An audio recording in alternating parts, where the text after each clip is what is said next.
So our objectives for today, okay, since you are law students, okay, you should be able to distinguish between patents and patentable inventions. Actually, these two are being interchanged, okay, by layman. But you are law students, so by the end of this lecture, you should be able to know what is a patent and what is a patentable invention. Now we will also discuss about the elements of patentability. Are all inventions patentable or protected under the law? And if not, what are the non-patentable inventions? So I gave it to you as an assignment, sections 20 to 39. So at least you should have read the Codal class because I observed that students don't read the Codal.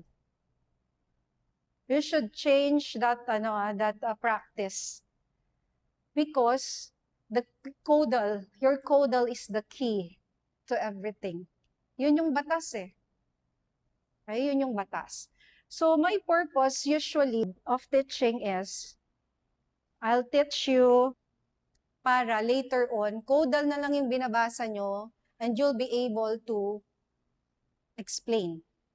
Just by reading the Codal, you'll be able to explain what is the meaning of that particular provision. Section 22. Yes, ma'am. It's section 22. Na-memorize mo, ma'am? O sino makakapag-recite sa akin ng non-patentable inventions today? Without reading, hanggang midterm na wala ng recitation. Sayang? Sayang ba? But class, what I can promise you is after this lecture, that very long provision you'll be able to memorize. Now, we will also study who has the right to a patent, and we will look into the contents of the patent application. Miss Corpus, did you read sections 20 to 39? At least the Codal. What is the definition of patent based on the Codal? Miss Bukiren, what is the definition of a patent based on the Codal? The definition given in the Codal is patent is a statutory monopoly which protects against unlicensed use of the patented device or process even by the one who discovered it through independent research. Oh. Saan yan sa Codal, ma'am? Ano section? You can open your Codal. Saan section po? 93, Intellectual Property Code. Is it defined there since that is the governing law for intellectual property? Do you agree, Ms. Garion? And you said that patent is a statutory right, which is correct. Pero wala naman siya sa section 20 or section 21. So class pala next time, you can open your Codal. Para sa Codal tayo titingin. Though I reproduce it here, because it was my observation that students don't read Codal. Simula ngayon, Codal kayo magbabasa, then we'll relate the lesson to the Codal. What is defined under section 21? Patent. And we have here patentable inventions. So patentable inventions, this term is defined under section 21. Siya yung nasa section 21. But the patent, balibaligtarin mo yung 8293, wala. Wala. Control F mo yan, wala. It was mentioned a lot of times sa code, but the definition, wala. That's why we'll just have to make our own definition. Okay, so that a patent is a statutory right. Okay, it's a statutory right Ito naman, no? Granted by the government to an inventor for a limited period of time in exchange for the disclosure of the invention. So, gumawa tayo ng sarili nating definition.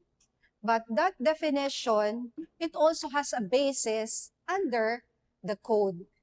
A patent is a statutory right. Why statutory right?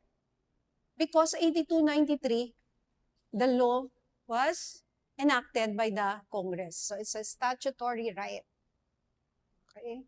And then section 4, that's the definition. It says there that patent is an intellectual property right. Section 4, we discussed that last time. Section 4 did not also define the intellectual property right, but instead enumerated what are the intellectual property rights, and there are 7, and one of them is patents. Correct? Granted by the government to an inventor. Oh. Section 28, it says there who has the right to a patent. The right to a patent belongs to the inventor, his heirs or assigns. Now, for a limited period of time, what is that limited period of time? 20 years. And it's in section 54, so it's not included in your assignment. It says there the term of a patent shall be 20 years from the filing date of the application. In exchange of the full disclosure of the invention, it's there in section 35, that an application for a patent shall disclose the invention in a manner sufficiently clear and complete for it to be carried out by the person skilled in the art. So that's the definition of a patent that we got from the provisions of the IP code. So, class, patent is the right. Okay? The exclusive right over your invention. So, the exclusive right given to the inventor in exchange for the disclosure of the invention. So, it means the patent is not the product. Hindi yan yung cellphone mo. Hindi yan yung laptop mo. So, the patent is the right. Or, the patent is also understood as a document or the letters, or what we call as the letters patent. And this is a sample of a letters patent or the document that enumerates the right of an inventor over his invention. Exclusive right throughout the Philippines. Oops, but Philippines lang? Because IP rights are territorial. So if you're registered here in the Philippines, you're only protected here in the Philippines. So paano yan, attorney? Kung ako, inventor, I was able to secure a patent over my invention in the Philippines, walaan akong pera. Hindi na ako nakakuha ng patent sa China. Ginagaya dun sa China, kumusta naman ako? Tapos, ang mga Filipinos pa, instead na bumili dito, what they do is to buy in China. Diba? Kasi dyan na yung Shopee, ganyan. Paano na ako? Okay. So, if you can see, it's here, exclusive right to make, to use. Ikaw lang pwedeng gumawa ng invention. Ikaw lang pwedeng gumamit. Aray, bakit tayo may cellphone? Kung yung inventor lang yung pwedeng gumamit. Siya lang talaga yung pwedeng gumamit. But in exchange of the money, okay, that we use to buy this cell phone, the inventor is giving us a license to use the invention. Okay? Sell. Siya lang yung pwedeng magbenta. That's why last time I told you, they can dictate the price. While the patent is still active. But as soon as the patent goes to the public domain, biglang nagsisibaba na yung presyo. Like the medicine that I told you before, 100 plus, ngayon 3 pesos. Here, or import the invention. Diyan na pumapasok yan. Because in the Philippines, protected yung invention mo. Now, kapag meron, for example, galing China, tapos dadalhin dito, pwede kang makipag-coordinate with the Bureau of Customs. Okay, pag nakita mo na, uy, nasa Shenzhen sorting station na, di ba? Alam niyo, parang relate na relate ko. Ngiti niyo. Shenzhen sorting station, to be transported to the Philippines. Tapos yan, undergoing customs clearance. Meron yun, di ba? Napag-aalata ako sino yung mga nag-Shopee Lazada dito eh. Okay? You can ask the Bureau of Customs that your invention is coming in to the Philippines. Since you're protected in the Philippines, i-stop nila yung pagpasok ng produkto na yon dito. So yun naman. Okay? The letter's patent shall be valid for 20 years from the date of filing, subject to the payment of annual fee. So 20 years yung protection, but you have to pay some annual fees.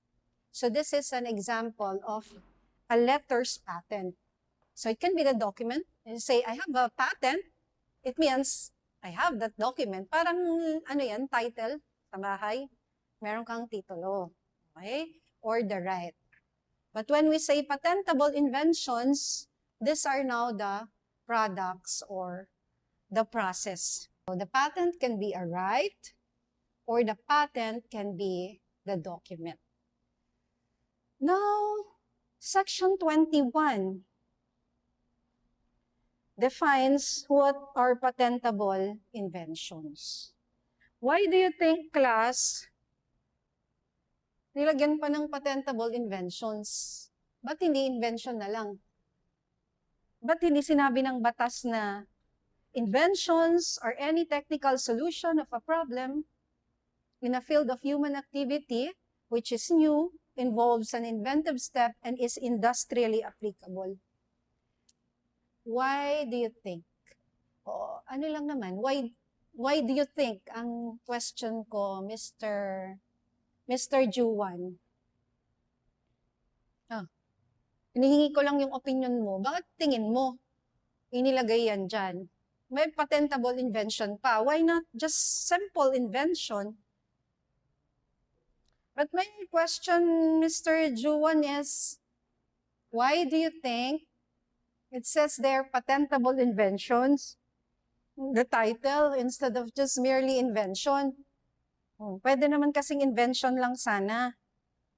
Bakit ka nilagay ng batas yan, ng Congress yan? To be precise and clear, so that's why I think they made it patentable inventions instead of inventions only. Bakit? Pag invention lang ba, hindi clear? We all know what are inventions. Why broad? It could mean just inventions po, unlike patentable inventions, which would mean specific inventions that can be patentable po. So it's more precise in my opinion. Sabi mo, broad, mas precise yung, sige, bigay ka nga ng invention, sample ng invention na hindi patentable. Anyway, so ganito yan, class. Okay, thank you, Mr. Juan. Going back to StatCon, sa rules sa StatCon, it says there, every word that is put there is, there's an explanation or there's an objective why it's there. Walang decoration lang dyan. Diba? Because not all inventions are patentable. Kaya nilagay niya patentable inventions. Ano yung invention na hindi patentable? Yung mga inventong sagot nyo, patentable ba yan? Hindi. But it's a solution to a problem. Tinawag ka ni. Ang gagawin ko, sasagot ako. Nag-iimbento ng sagot. Actually, it's an invention, no? And doon ako napipikon, actually, sa mga inventong sagot. Sabi ko, oo, we're talking about inventions, pero wag naman puro invento. Okay? You have to come to my class prepared. That's why it's patentable, because not all inventions are patentable. There are 5 requirements for an invention to be patentable. Tama ba? 5? There are 5. But, akala nyo 3. So what are these 3? These are the technical requirements. What are the technical requirements? SINIA. It should be new. It should involve an inventive step. And it should be industrially applicable. But before we can move to this technical requirements, these are the technical requirements already. Meron pa tayong 2 muna. Titingnan paano siya magiging invention. The first one is, let's go back to the definition. Sabi niya, any technical solution. So it should be a technical solution. Because for a patent, we're looking at the solutions, not the problem. So it's a technical solution. It should answer a problem. Okay? In a field of human activity. Ano yung number 2? So it can be a technical solution. Like for example, I have a method of who to ask for recitations. Do you think it's patentable? It's a technical solution. Because for teachers, it's very hard. How do you randomly ask the students? Or for me, my concern now is we have online students, and it's unfair to those who attend on-site because you have to travel. You have to wake up early. So how can I balance now? Diba? So my scheme or my rule now is to ask the online students. Only you will recite and the on-site students will just watch at you. Diba? Saya? Is that fair? Yes. Oh, fair daw. That's fair. So that's my solution. It is a solution. I have a problem, and that was my solution. But do you think it's patentable? No. Why? Because it only exists in my mind. When you say patent, the application is being protected. It should be embodied in something tangible. Meron dapat technical, merong embodiment. Diba? If it exists only in my mind, then it's not patentable. And yun yung nasa section 22. First, it should be a technical solution. And second, make sure it's not included in the enumerations in section 22. Is it the proper subject of a patent? So kapag pumasa ka na dito, then that's the time we'll go to the technical requirements and check if your invention is new, if it involves an inventive step, and if it is industrially applicable. So not all inventions are patentable. Now, let's move on to the next slide. So patentable inventions based on section 21 must be a technical solution, and it has 3 requirements, C, NIA. So, is a business idea patentable? Ganun ka agad si Sir. No. I'll ask Mr. Marcelo. Is a business idea patentable, Mr. Marcelo? What are the non-patentable inventions? Isa. There are 6. First slide, that's just 1. Second slide. Third slide. Patentable invention. First one, discoveries, scientific theories, and mathematical methods. Why? Are those things non-patentable? Because it's just discoveries, unless it is translated into reality, we will consider all products, then that one is patentable.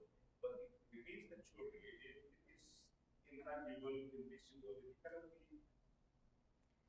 Okay, sir. So I think you're referring to scientific theories and mathematical methods because you said it exists only in the mind. What if I was able to discover a plant, a unique plant?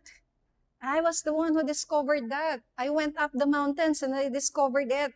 Can I have it patented? Or I discovered a star. No astronomer have seen that star before and I discovered it. Can I have a patent over that? That's correct with respect to my example about the plant. How about my example about the star? I was able to discover a new star. Can I have it patented since I was the one who was able to discover that? I exerted efforts for that. Pwede? Ha? Yes, sir. Yung star. Tingin mo lang. Tingin mo lang. So this is just an academic discourse. So it's not patentable because di naman theory yun, sir. Eh. Star na yun dyan eh. Tangible na. Punta ka na, sir, sa copyright. Advance mo naman. Sa copyright yan. Para nagbasa ka na ng previous bar, ah. Okay, sige. Thank you, sir. Yeah, merong discussion na ganyan. Exactly. That the discovery, even though it's written, ganyan, is it copyrightable? But for discoveries, not just for the discoveries, it's not patentable because it already existed in nature. You just discovered it. It's not you who made it or who worked hard to produce it. Hindi mo pinag-isipan yun. It's just there. You merely discovered it. So it should belong to the public domain. Now, the scientific theories and mathematical methods, your answer is correct because it only exists in your mind unless you transmitted it into something tangible that can answer a particular problem. Diba? Ayan yung 22.1. And it says here, in case of drugs and medicines, the mere discovery of a new form, ano tong new form? Like for example, lagundi. Dati kasi piniga lang siya. Oh, syrup. Lagundi. And it can treat cough. Now, nadiskubre mo, ay pwedeng gawing tablet. So it's just a new form. It's not patentable. Pareho yun eh. Hindi. Now, a discovery of a new property of a known substance which does not result in the enhancement of the known efficacy of that substance. Bagong property lang nung gamot. So you're using this particular medicine, tapos na-discover mo lang, pwede pala pang-reband ng buhok. Yung lagundi na syrup. Diba? Na-discover mo. Discover mo lang, there's a new use. But you didn't enhance anything on that particular invention. So, hindi mo ipapatent yun. Hindi mo pwedeng Remember that for it to be patented, the medicine, it should result in a new efficacy. It should improve or it should enhance the efficacy. Ito ang haba. For the purpose of this clause, salts, esters, ethers, polymers, metabolites, what you need to know is that, or what is important is, you have to take note that it should result, okay, to an improved efficacy.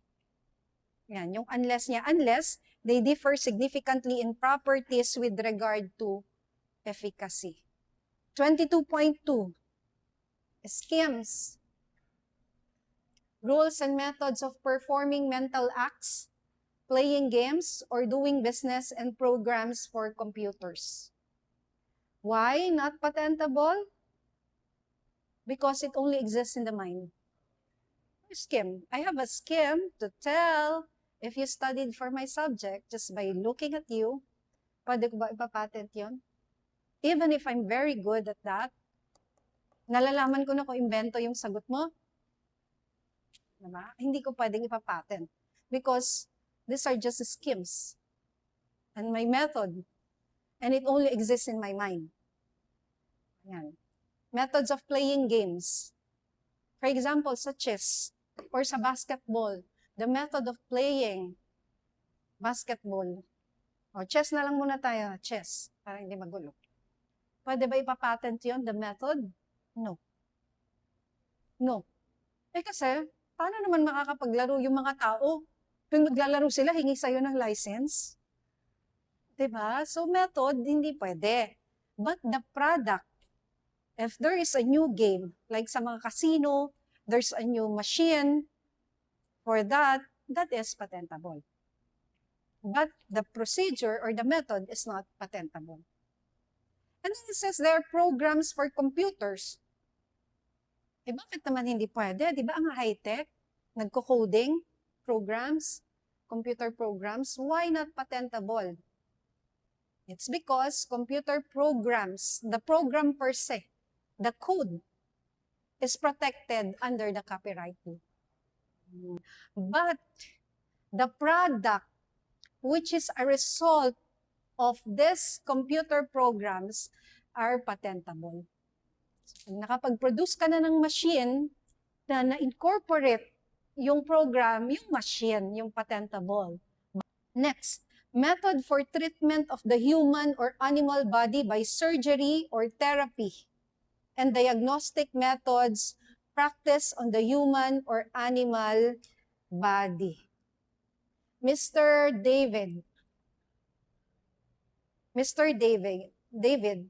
why are methods for treatment of the human or animal body are not patentable? Ms. Corpus, why are those not patentable? Based on what you studied. No inventive step, ma'am? Did you read Judge Tambasakan's book? Judge Tambasakan's book discussed that in a very easy to understand format. Okay, sir. I'm giving you, sir, another chance.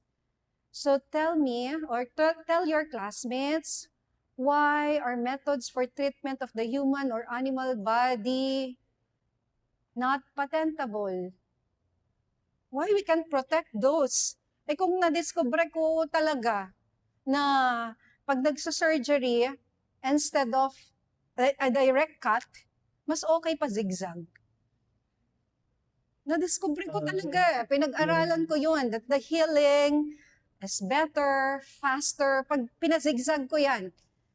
Pero bakit hindi patentable, sir?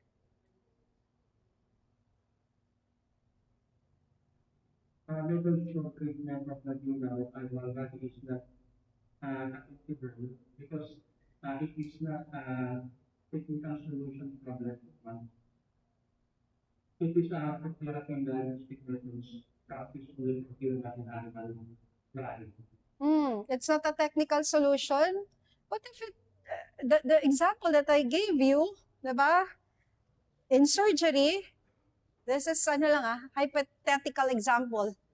In surgery, for example, instead of doing a straight incision, matagal gumaling, 6 months.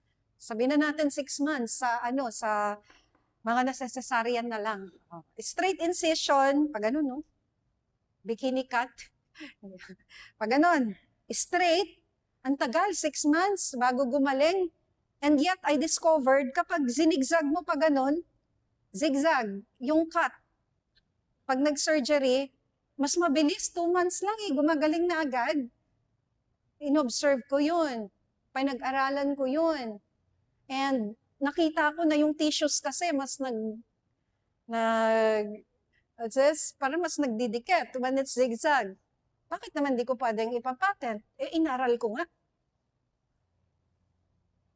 It's a technical solution. Oh. It is not patentable, ma'am, because it is for the public for therapy and diagnostic methods, ma'am. Yes. It cannot be owned by patent by the inventor, ma'am, because if the therapy and diagnostic methods is for practice and for human or animal body, ma'am, for surgery. Oh, bakit nga, sir? Kung for surgery nga siya, nagawa ko nga mas madali eh.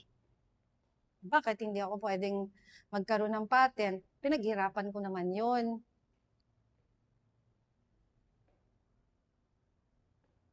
Di ba? Oh. Something to think about. Sir, umigiti ka eh. Parang alam mo sagot. Yes? It's Miss Corpus? Okay, Miss Corpus. There's no for human or animal body by surgery is not patentable in that sense, because it is a public health principle. It is required law. It is required. Required siya? Oh, yung Medical treatment under going in the hospital, it is under the public health policy. Okay, okay yan ma'am. Pero yun lang required lang. Masyado kang kinakabahan. Chill lang. Okay. Yun. It has implications on public health and public welfare. So imagine, di ba? Imagine, meron ng emergency. Hindi maoperahan.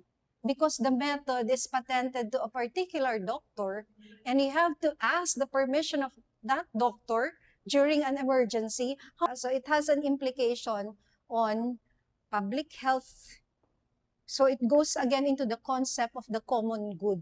More on public policy, public welfare, and public good. Hindi pwedeng exclusive lang, right lang yan sa'yo. Or else, lahat ng hospitals kailangan humingi ng license dun sa inventor. Now, but it says here, the provision shall not apply to products and composition for use in any of this. Oh. Halimbawa, di ba yung pa-zigzag na incision, ay naka-invento ko ng scalpel. Na mas mabilis pang zigzag, that one is patentable. The product that relates to that process. Okay? Or naka-discover ako ng ointment na specifically para sa pa-zigzag na incision, and that will speed up the healing process, and that's patentable. And this one, the plant varieties. Plant varieties or animal breeds. Ito yung binasa mo, sir. Or essentially biological processes for the production of plants or animals are non-patentable. Why? Kasi hindi naman ikaw may gawa niyan. Yung plants, nandun na. Yung animals, nandun na. Then, yung kabilang section, question nila. Oh, attorney, paano naman yung mga seeds? That so much research is given to that para magkaroon ng seeds that can withstand drought, so that even if there's a drought, we'll have rice. Or now we have seedless grapes, seedless oranges, all because of research. Ano naman yung reward dun sa nag-study dyan? If plant varieties or animal breeds are not patentable. Now let's go to the smaller ones. Yes, sir. It will depend, sir, if your process is a technical solution. Or patentable inventions may relate to the product or the process, as long as you will now be able to comply with this NIA here. Now, but for this particular provision, I want you to read the one at the bottom. Kung bakit ang plant varieties and animal breeds hindi na pinoprotect under the patent system. It says there, provisions under this subsection shall not preclude Congress to consider the enactment of a law providing sui generis protection of plant varieties and animal breeds and a system of community intellectual rights protection. So why are these plant varieties not protected under the IP code? It's because they have a sui generis protection under the Plant Variety Act of 2022. Okay? We have a Plant Variety Act. In that particular act, merong sariling protection yung mga naggagawa ng new varieties of plants. Meron kasi siyang sariling batas. Kaya hindi na siya dito. Second sentence, this provision shall not apply to microorganisms and non-biological and microbiological processes. Aba, kasasabi niya lang, hindi pwede animal breeds, hindi pwedeng existing in nature. O ano ngayon yan?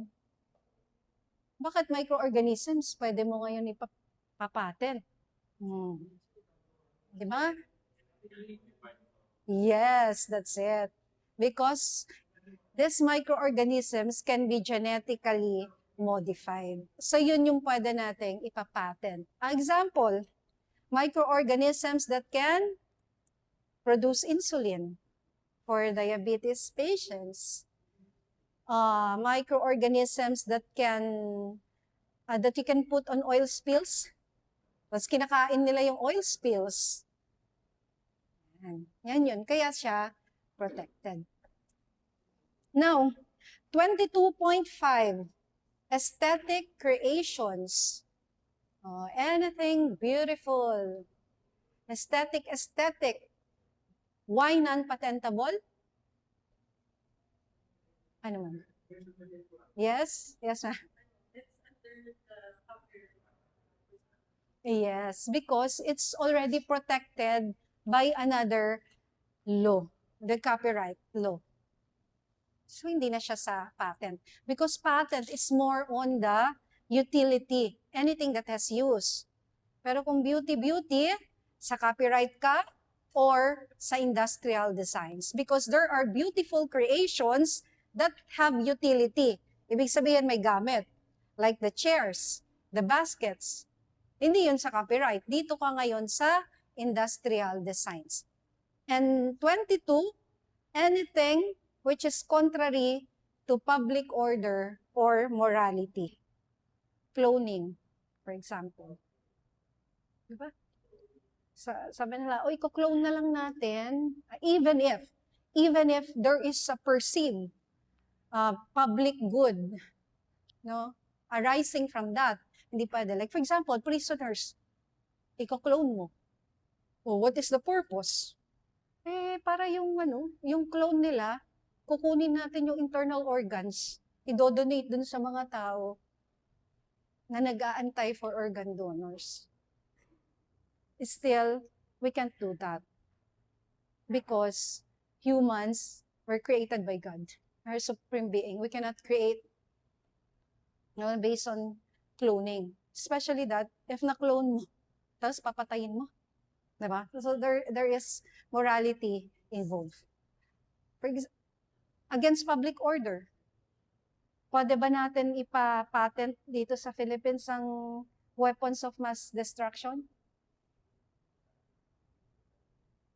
Diba? Oh. Go na. Kaya? 6. Wala nang recitation hanggang finals. Ha? Kahit hindi exact? Sige, ma'am. Kahit hindi exact, pero hanggang midterm ka lang. Sige, go. But we have to stand here and then enumerate the 6. Nice. Up to the challenge. O, ano, pasado? Hindi? Pwede na? O, hanggang midterm ba o 2 meetings lang? Congratulations! I want to test this to somebody na parang hirap talagang i-memorize. Kahit hindi naman word for word, as long as you know what is in each provision. My method, and then after that, kayo naman yung, tatry nyo kung mas mabilis na ba ngayon? nasabi ko yung method ko. Kasi alam nyo, kung yung caudal, yung titingnan nyo, baka siya kasi bata pa to, magaling mag-memorize eh. Kahit magtitigan kayo ng 1 year ng caudal, di yan ma-memorize sa dami ng subjects nyo. So you have to relate it to something else. And for me, I relate it to my parts of my body. Okay, number 1, ulo. Ano yung mga nasa ulo natin? Discoveries, scientific theories, mathematical methods. Ay, dagdag mo na lang dyan, basta alam mo na pag medicine, it should improve the efficacy. Kaya ulit. Discoveries, scientific theories, mathematical methods. Ginagamit mo naman kasi yung utak mo eh, mag-math, di ba? Next one. Si ma'am, tinitingnan ko lang. And I have a scheme to check kung nag-aral siya or hindi. Just by looking at you, so I'm using my eyes now. I'm using my eyes. And my eyes represents my schemes, okay? My rules, and my methods for thinking, playing games, doing business. So pwede na yan, basta schemes, rules, methods of performing mental acts. Yung mata ko, tinitingnan ko lang, I have a scheme. So you relate it to your eyes. Next, yung puso ko, kailangan alagaan ko because ayoko maoperahan. So the methods of treatment, surgical, therapeutic, diagnostic treatment. Next. So, taas, pababa. So, next, sa hips. Hips. Bakit naman hips? Eh, kasi ito yung animal breeds, plant varieties. Because the hips, it's in this area, biological to. It gives us life. Diba? It is where life starts. So, it represents the plant varieties, animal breeds. And then, madali na aesthetic creations. And I can relate aesthetic creations sa hands ko. My hands can produce aesthetic creations, but they are not patentable because copyright, industrial design. Tapos last pa ako because I cannot cross the line. Because if you cross the line, it's contrary to public order or morality. Oh, sino na gusto mag-try? Isang recit pass next meeting. Public order and morality. Congratulations. Isa pa. Ma'am, name mo nga. Tapos ko. Umanda. Uy, ito hanggang midterm. Congrats. Mas galang. Hanggang next meeting. Okay. Sino pa gusto mag-try? O meron pa? Gusto? Receipt pass to. Para pag naka-receipt pass na kayong lahat, ako na lang yung magsasalita. Mga boys, wala lalaban. Grabe sila, oh. Ay, ano, Don? Kayo na.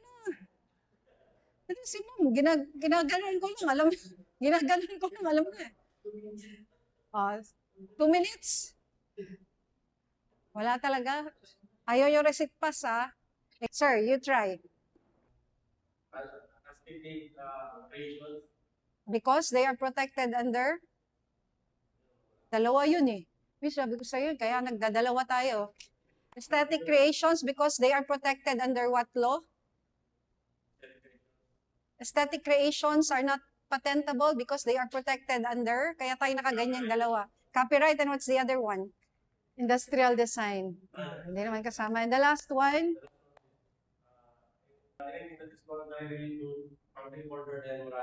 Ayan. Thank you, sir.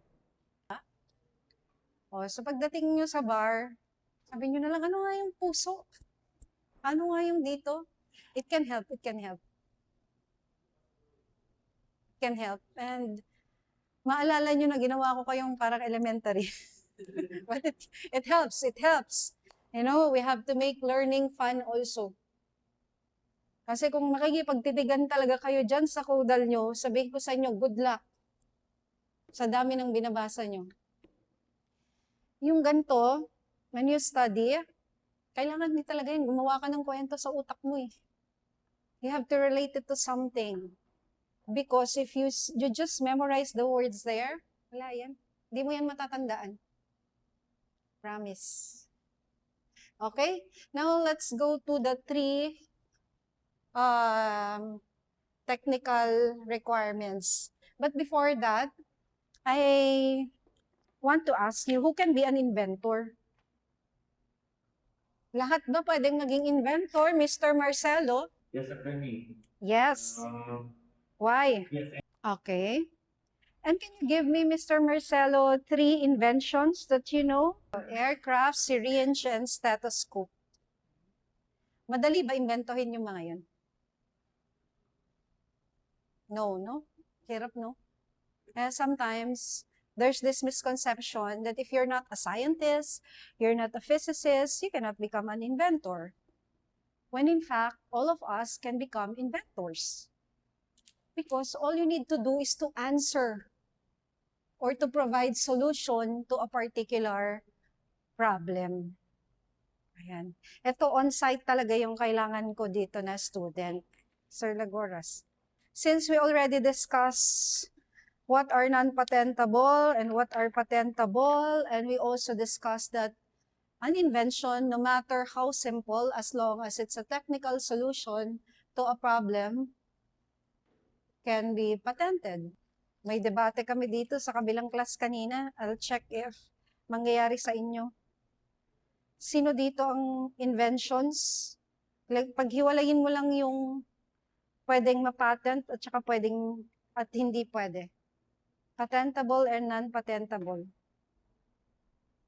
Bidal, pwede mo picturean to, send mo sa group chat nyo, baka di nila makita. Okay na? Final answer? Do you agree? That's it.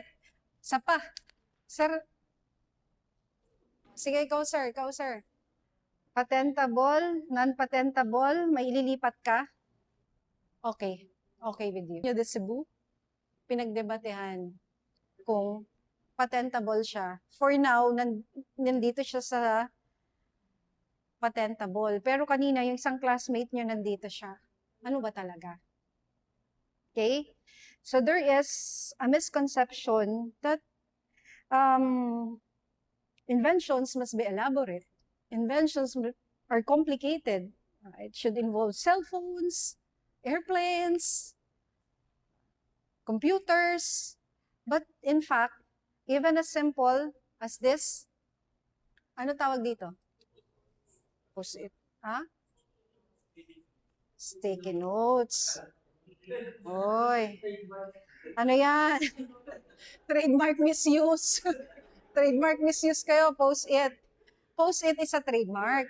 So if sticky notes or adhesive, you know that the sticky notes, yung inventor nito sa 3M was actually working on glue, an industrial glue that they will be using on airplanes. Tapos, what was produced ay yung glue nito. Sa very weak glue. Nang sabi sa kanya, it's useless. Useless. And then, yung useless na yan, it became an answer to a particular problem. Now, sticky notes are very popular in offices. Diba? Simple niya, but this is an invention. Now, eto, tawag dito.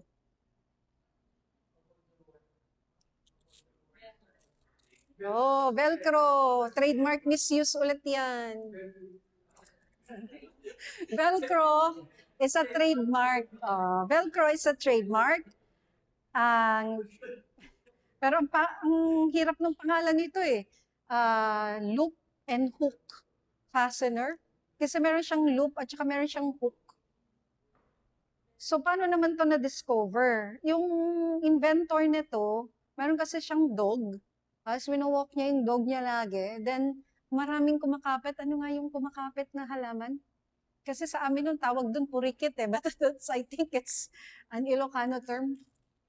Basta yung kumakapit na halaman, dun niya nakuha yung idea. So there was a problem solved by this. Simple paper clip. Because before, voluminous yung paper, edi naglalaglagan. Ang ginawa, naglalagay na lang muna ng incision, tapos nilalagyan ng thread, tinatali. Problema pagtatanggalin. Di ba? Hirap na namang tanggalin. So that was the problem. Ano pala yung pwede nating gawin if we just want a temporary binding of this paper? And that was answered by the paper clip. O ano technical solution sa ating Santo Niño? Ano sinolve niyang problem? Visual?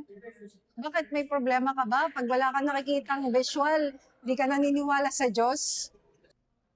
Sculpture to eh. Sculpture. It's not patentable. Under siya sa copyright. Now, syempre, alam nyo na to. Halaman. Existed in nature. So, not patentable.